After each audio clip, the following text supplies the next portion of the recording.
தூங்குறதுக்கு முன்னாடி ஓத வேண்டிய துவா என்னது? அல்லாஹும்ம பிஸ்மிக அமூது வாஹியா.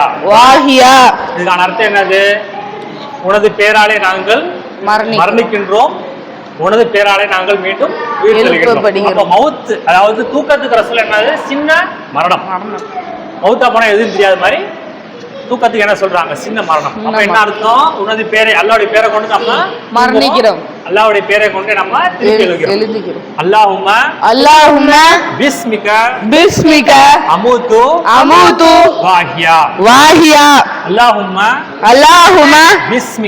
பிஸ்மிக அமூது வாஹியா.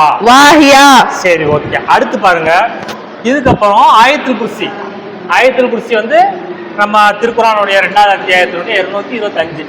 அப்ப ஆயத்துல் குர்சி நம்ம என்ன ஓதுறோம் அப்படின்னா, அது அல்லாஹு லா இலாஹ இல்லா ஹுவல் ஹய்யுல் கய்யூம் லா தஅஹுது ஸனது வலா நௌம் லஹு மா ஃபிஸ் ஸமாவாதி வ மா ஃபில் அர்த் மன் ஸல்லதி யஸ்பஹு இன்தஹு இல்லா பிஹி யஅலமு மா பைன ஐதிஹிம் வ மா கல்ஃபஹும் வ லா யுஹீதுன பிஷைஇன் பிஹி இல்லா பிமா ஷா வஸிஅ குர்சியுஹு ஸமாவாதி வல் அர்தி வ லா யுஹீதுன மா ஹுவல் அலியுல் அலீம். சரி, அதுக்கப்புறம் வந்து என்னது? ரசூல் என்ன பண்ணியிருக்கிறாங்க?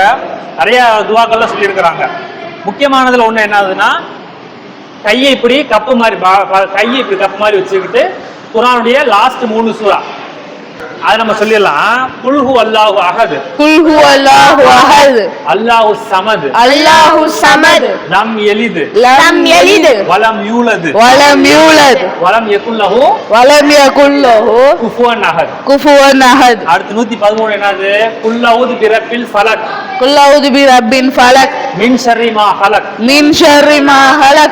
வ மின் ஷர்ரி நஃபாஸாத்தி ஃபில் உகத் ومن شر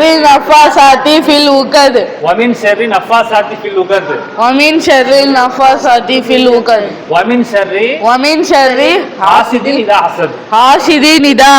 சரி, அடுத்து 3வது என்னது? குல் அஊது பிரப்பின் நாஸ் மலிக்கின் நாஸ் இலாஹின் நாஸ் மின் ஷர்ரில் வஸ்வாஸில் ஹன்னாஸ் அல்லதி யுவஸ்விசு ஃபி சுதூரின் நாஸ் மினல் ஜின்னத்தி வன் நாஸ். இத வந்து இந்த மாதிரி இப்படி வச்சுட்டு நம்ம என்ன பண்ணுவோம்? 3 சொல்லி 3 ஊதி உடம்பு ஃபுல்லா தடவிக்கணும். இந்த 3 சூறாவை குல் ஹு அஹத் ஃபலக்கு நாஸ் இதை வந்து இப்படி ஓதி தடவிக்கணும்.